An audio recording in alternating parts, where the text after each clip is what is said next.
Hello दोस्तों, मैं JK SET L S SET and NET paper one के series का एक और वीडियो लेकर आया हूं। दोस्तों आज का जो हमारा टॉपिक है वो है साइलोगिज्म। दोस्तों वीडियो शुरू करने से पहले आपको मैं बताऊं कि अभी तक जितने भी टॉपिक्स हमने डिस्कस किए हैं उन सारे टॉपिक्स का लिस्ट आपको मिलेगा पूरा लिस्ट में, जहां पे JK SET L S SET and NET के नाम का लिस्ट है। और उसके अलावा उन सारे टॉपिक्स का PDF फाइल आपको मिलेगा टेलीग्राम चैनल पर, जिसकी लिंक मैंने डिस्क्रिप्शन में डाल दी है। अगर किसी ने अभी तक टेलीग्राम ग्रुप ज्वाइन नहीं किया है तो आज ज्वाइन कीजिए और वहाँ से वो PDF फाइल्स देख लीजिए। उसके अलावा पेपर 2 भी हम डिस्कस कर रहे हैं, पेपर 2 एजुकेशन। अगर आप में से किसी को पेपर 2 एजुकेशन है तो उसके वीडियोस भी आपको मिलेंगे पूरी लिस्ट में, जहाँ पे एजुकेशन पेपर 2 के नाम का लिस्ट है। तो चलिए हम शुरू करते हैं आज का टॉपिक साइलोगिज्म। दोस्तों पहले ही मैंने आपसे कहा था जब हम साइलोगिज्म डिस्कस करेंगे इस पर बेस्ड जो भी क्वेश्चंस हैं इनको हम सॉल्व करेंगे वेन डायग्राम के ज़रिए।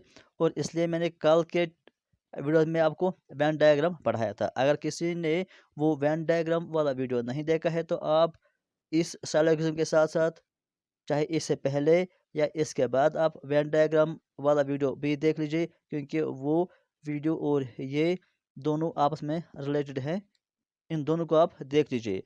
तो यहाँ पर हम देखते हैं कि पहले साइलोगिज्म क्या होता है। साइलोगिज्म एक लॉजिकल आर्गुमेंट होता है जिसमें हम डिडक्टिव रीजनिंग यूज़ करते हैं।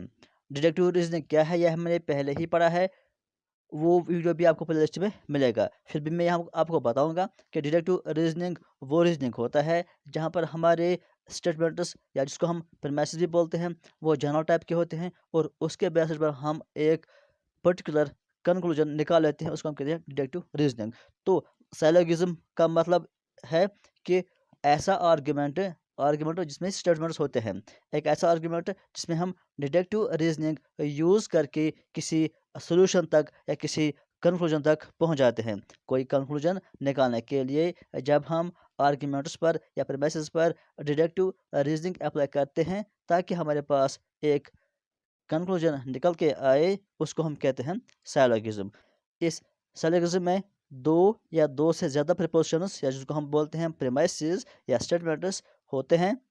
कभी दो भी होते हैं, कभी दो से ज़्यादा 3-4 स्टेटमेंट्स या प्रीमाइसेस भी होते हैं।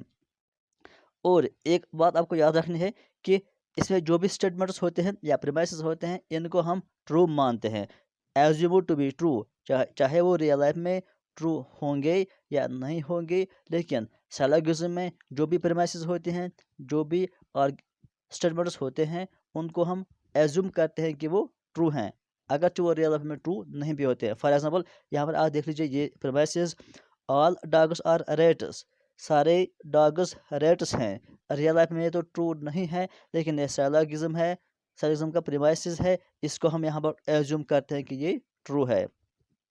इस तरह से दूसरा आप देख लीजिए, ऑल रेट्स आर लायंस, ये भी ट्रू नहीं है रियल लाइफ में, लेकिन यहाँ पर हमें एज्यूम करना है कि ये ट्रू है। और इसके अलावा एक इम्पॉर्टेंट बात आपको याद रखनी है कि ये जो प्रीमाइसेस होते हैं इसमें दो पार्ट्स होते हैं। प्रीमाइसेस यानी जो स्टेटमेंट्स होते हैं, जिस तरह से ये ऑल डॉग्स आर रेट्स, ये एक प्रीमाइसेस है, तो इसमें दो पार्ट्स होते हैं। जो भी प्रीमाइसेस होता है, जो भी प्रपोजिशन होता है या प्रीमाइस जिसको हम कहते हैं, इसमें दो पार्ट्स होते हैं। एक पार्ट को हम कहते हैं सब्जेक्ट और दूसरे को हम कहते हैं प्रेडिकेट। अगर हम यहाँ पर ये स्टेटमेंट लेंगे ऑल डॉग्स आर रेट्स, तो इसमें कौन सा वाला पार्ट सब्जेक्ट कहलाएगा और कौन सा वाला पार्ट, तो जो पहला पार्ट होता है उसको हम कहते हैं सब्जेक्ट और जो लास्ट पार्ट होता है उसको हम कहते हैं प्रेडिकेट। तो ऑल डॉग्स आर रेट्स, इसमें डॉग्स जो है वो सब्जेक्ट हो जाएगा और जो रेट्स है उसको हम बोलते हैं प्रेडिकेट। इस तरह से अगर आप ये स्टेटमेंट देख लेंगे, ऑल रेड्स आर लाइन्स, तो रेड्स क्या हो जाएगा, रेड्स सब्जेक्ट हो जाएगा और जो लाइन्स है वो हो जाएगा प्रेडिकेट। बहुत ही इजी है, आपको याद रह जाएगा। कोई भी स्टेटमेंट, कोई भी प्रीमाइसेस, हर एक स्टेटमेंट में पहला हिस्सा सब्जेक्ट होता है और दूसरा हिस्सा उसका प्रेडिकेट होता है। इसके अलावा एक और पॉइंट आपको याद रखना है कि इन दो स्टेटमेंट्स या दो से ज़्यादा अगर भी होंगे, 3 होंगे या 4 होंगे, कि एक ऐसा वर्ड जो बोथ प्रीमाइसेस में कॉमन होगा। अगर मान लो कि हमारे पास दो प्रीमाइसेस हैं, अगर दोनों में कोई वर्ड कॉमन है तो उसको हम बोलते हैं मिडल टर्म। जो टर्म दोनों स्टेटमेंट्स में कॉमन होगी उसको हम बोलते हैं middle term. For example in statements की बात करेंगे, यहाँ पर हमारे पास दो स्टेटमेंट्स हैं। अगर आप देखेंगे इस पहले वाले और इस दूसरे वाले में कौन सा वर्ड कौन, पहले में रेट्स है और दूसरे में रेट्स है। कोई ऐसा भी कहेगा कि यहाँ आर भी कॉमन है, यहाँ आल भी कॉमन है, लेकिन वो वर्ड्स नहीं है, उनको हम बोलते हैं क्वांटिफायर। क्वांटिफायर का मतलब कि जो डिफाइन करते हैं कि कितना, यानी मकदार, जिसको हम बोलते हैं। आल का मतलब कि सारे, अगर सम होता है उसको हम बोलते हैं कि कुछ। तो इनकी हम बात नहीं करते हैं, क्वांटिफायर की हम बात नहीं करते हैं, हम करते हैं बात सब्जेक्ट या प्रेडिकेट, यानी जिसके बारे में बात की जाती है या जो बात करता है। तो यहाँ पर डॉग और कैट्स के बारे में, डॉग्स और रेड्स के बारे में बात होती है और लायंस के बारे में बात होती है। ये मेन चीज़ यहाँ पर वही है, बाकी क्वांटिफायर की बात यहाँ पर नहीं होगी। तो इसलिए आप ये ध्यान रखिए कि यहाँ पर जो भी मेन वर्ड्स हैं उनमें से जो आपको कॉमन देखना है वो क्या है। पहले में रेट्स है और दूसरे में भी रेट्स है। अगर डॉग हम देखेंगे ये एक ही बार है, लाइन भी यहाँ पर एक ही बार है, तो कॉमन जो है दोनों स्टेटमेंट्स में वो है रेट्स। तो रेट्स को हम कहेंगे ये कि ये मिडल टर्म है। तो याद रखिए, इसको हम आगे पढ़ेंगे तो वहाँ पर आपको इसका रिवाइज हो जाएगा, तो आप यहाँ पर ही इसको याद रखिए। उसके बाद ये आपको याद रखना है कि जो प्रीमाइसेस होते हैं, चार टाइप के प्रीमाइसेस होते हैं। पहला जो टाइप होता है उसको हम बोलते हैं यूनिवर्सल पॉजिटिव स्टेटमेंट। एक स्टेटमेंट को हम बोलते हैं यूनिवर्सल पॉजिटिव स्टेटमेंट, जिसमें होगा ऑल एज आर बी।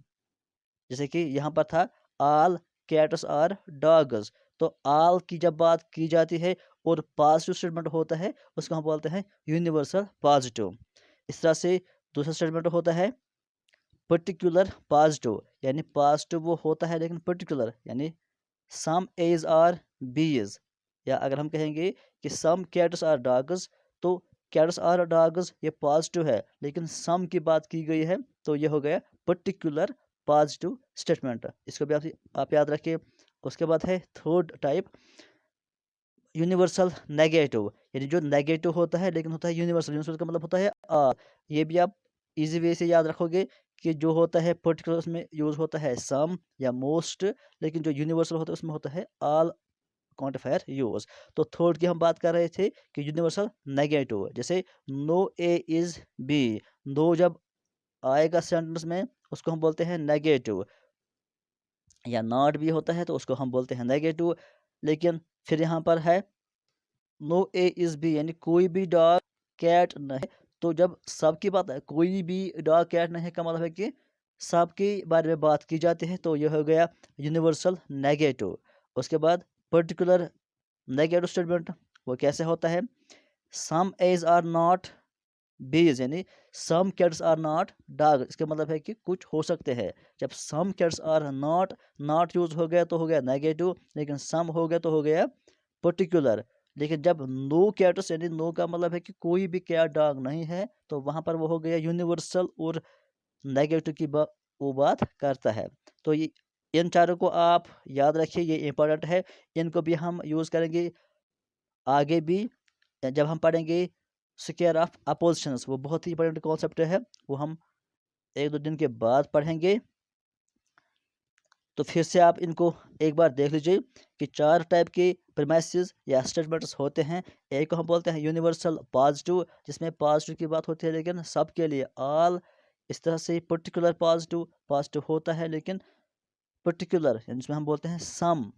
उसके बाद होता है यूनिवर्सल नेगेटिव।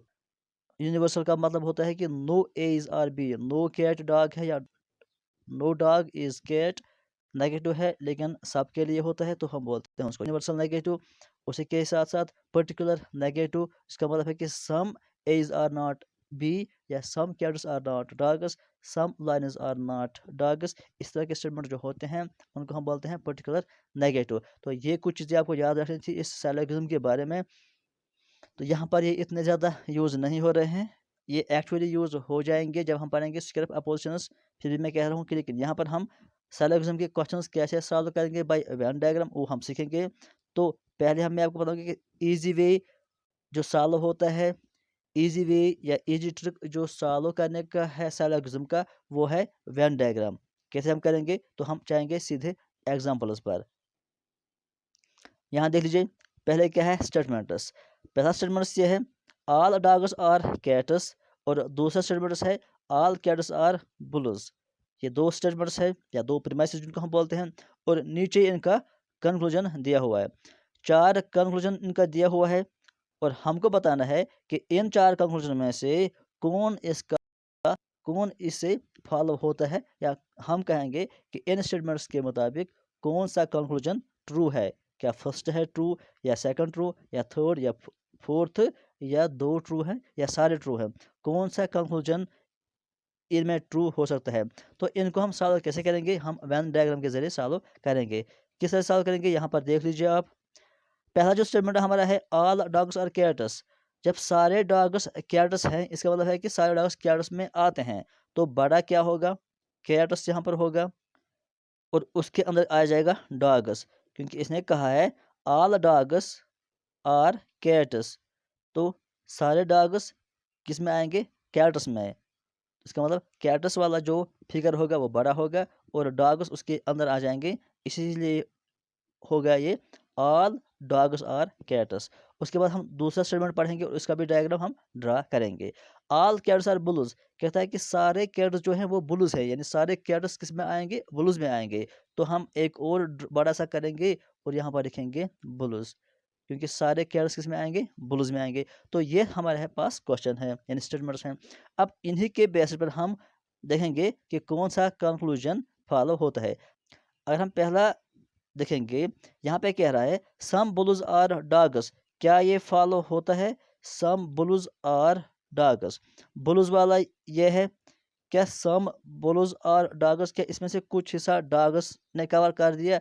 अगर आप देखेंगे यहाँ पर ये जो हिस्सा डॉग्स है, ये कुछ हिस्सा बुल्स का भी है, क्योंकि इतना हिस्सा इस फिगर में से कम हो जाएगा, जो बुल्स है उसमें से इतना कम होता है। तो इसका मतलब ये है कि सम बुल्स आर डॉग्स, कि बुल्स में से कुछ हिस्से डॉग्स भी हैं, सारे तो नहीं, क्योंकि ये जो यहाँ पर ये स्पेस है ये डॉग्स में नहीं आता है। लेकिन कुछ हिस्सा जो जो बीच में है, ये हिस्सा डॉग्स वाला हिस्सा भी है और ये हिस्सा बुल्स का भी एक हिस्सा है। तो हम कह सकते हैं कि सम बुल्स आर डॉग्स, ये यहाँ पर फॉलो होता है। उसके बाद हम देखेंगे दूसरा statement, some dogs are no bulls. क्या कुछ हम कहेंगे कि जो डॉग्स है, यानी इतना सा जो फिगर है, इसमें से कुछ हिस्सा बुल्स में नहीं आता है। क्या ये सही है, नहीं, क्योंकि ये जो सारा का सारा डॉग्स वाला पोर्शन है, ये सारा का सारा किस में आता है, बुल्स में आता है। लेकिन यहाँ पे कहता है कि some dogs are not bulls या नो बुल्स। तो हम कहेंगे कि ये फॉलो नहीं हो रहा है, अकॉर्डिंग टू वेन डायग्राम ये स्टेटमेंट फॉलो नहीं हो रहा है। उसके बाद हम देखेंगे third statement, all dogs are bulls. क्या सारे डॉग्स बुल्स में आते हैं, हाँ, ये सारा जो बुल्स डॉग्स का पोर्शन है, ये सारा का सारा आता है इसके अंडर आता है। तो इसका मतलब है कि ये फॉलो होता है। तो फर्स्ट भी फॉलो होता है, थर्ड भी फॉलो होता है। अब हम देखेंगे फोर्थ वाला, ऑल बुल्स आर डॉग्स। क्या ये सारा का सारा ये जो फिगर है बुल्स वाला, क्या डॉग्स के अंदर आता है, नहीं, डॉग्स तो इतना सा है, लेकिन बुल्स वाला फिगर सबसे बड़ा है। तो सारा का सारा फिगर बुल्स वाला डॉग्स में नहीं आता है। तो इसको हम कहेंगे कि ये गलत है। तो सिर्फ दो यहाँ पर फॉलो होते हैं, एक फर्स्ट वाला और दूसरा थर्ड वाला फॉलो होता है। तो देख लीजिए यहाँ पर भी इसने डायग्राम बना दिया है, ये बीच में डॉग्स वाला है, उसके बाद जो कैट्स वाला है और बुल्स। इसका मतलब अगर आप फिगर को समझेंगे, इसका मतलब ये है कि जो डॉग्स वाला है, ये सारा का सारा आता है कैट्स में भी, और ये डॉग्स सारा का सारा आता है बुल्स में। लेकिन जो बुल्स है वो सारा नहीं आता है डॉग्स में, बुल्स का इतना सा हिस्सा आता है डॉग्स में और इतना हिस्सा आता है कैट्स के अंदर। लेकिन जो कैट्स है वो सारे के सारे आते हैं बुल्स के अंदर। इसका मतलब है कि सबसे बड़ा जो यहाँ पर पोर्शन है वो बुल्स का पोर्शन है। तो आई होप कि आपको ये अंडरस्टैंड हो गया होगा। तो यहाँ पर आप देख लीजिए फर्स्ट और थर्ड कंक्लूजन फॉलोवर्स। तो हम देखेंगे नेक्स्ट क्वेश्चन, इससे आपको और ज़्यादा समझ में आ जाएगा। यहाँ पर देख लीजिए, यहाँ पर 3 स्टेटमेंट्स हैं।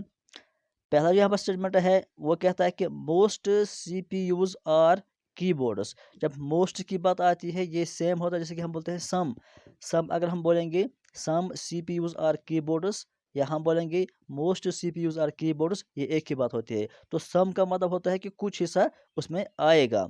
तो जब हम बोलेंगे, यहाँ पर हम लिखेंगे सीपीयू, उसके बाद आर कीबोर्ड, सम का मतलब है कि इसका कुछ हिस्सा यहाँ पर आ जाएगा, तो ये क्या है, ये कीबोर्ड हो जाएगा। ये सीपीयू है और ये कीबोर्ड है। हो गया पहला स्टेटमेंट। दूसरा बोलता है नो कीबोर्ड इज माउस, कोई भी कीबोर्ड माउस नहीं है।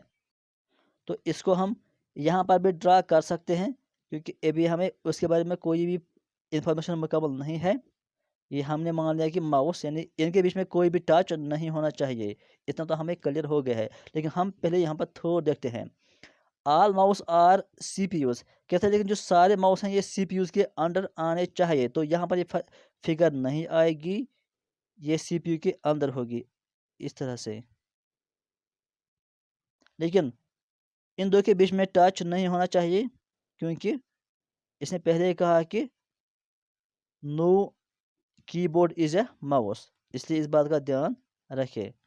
तो ये जो है यहाँ पर माउस है, और ये जो है ये सीपीयू है, और ये जो कीबोर्ड है यहाँ पर। अब हम देखते हैं कंक्लूजन क्या है इसका। यहाँ पर देख लीजिए कंक्लूजन है इसका। अब हम यहाँ पर ही वो फिगर बना लेते हैं। ये हो गया माउस, उसके बाद यहाँ पर है सीपीयू, उसके बाद यहाँ पर है सम कीबोर्ड्स। ये हमारे पास क्वेश्चन बन गया। अब हम देखते हैं कंक्लूजन। पहला जो कंक्लूजन है वो है सम कीबोर्ड्स आर सीपीयूज, क्या कीबोर्ड्स में से कुछ सा सीपीयू है, ये तो है, सिंपल सी बात है। उसके बाद दूसरा जो है ऑल सीपीयू इज माउस, क्या सीपीयू सारे का सारा माउस में आता है, नहीं आता है, तो ये फॉलो नहीं होता है। No mouse is a keyboard, क्या माउस और कीबोर्ड में कोई भी कनेक्शन नहीं होना चाहिए। नो माउस का मतलब है कि उनमें कुछ भी टच नहीं होता है। क्या माउस और कीबोर्ड में कुछ टच होता है, नहीं होता है, तो ये सही है। उसके बाद सम माउस इज ए कीबोर्ड, क्या माउस का कीबोर्ड है, नहीं है, तो ये फॉलो नहीं होगा। तो यहाँ आपने देख लिया पहला और थर्ड यहाँ पर भी फॉलो होता है। तो ऑप्शन यहाँ पर देख लीजिए, कहता है ए कहता है कि ओनली वन फॉलोज, तो ये गलत हो जाएगा। सेकंड एंड थर्ड फॉलोज, यहाँ पर जो हमने देखा फर्स्ट और थर्ड फॉलो होता है, तो ये भी गलत हो जाएगा। फर्स्ट और थर्ड, तो सी इसका सही ऑप्शन हो जाएगा, और ये गलत। तो इसका सी यानी फर्स्ट और थर्ड फॉलो हो जाता है। ये देख लीजिए फिगर, यहाँ पर देख लीजिए फर्स्ट और थर्ड फॉलो होता है। तो इसके बाद जो हमारा नेक्स्ट टॉपिक रहेगा वो है फालसीज। फालसीज को हम डिस्कस करेंगे अगले वीडियो में। आज के लिए फिलहाल इतना ही। Thank you.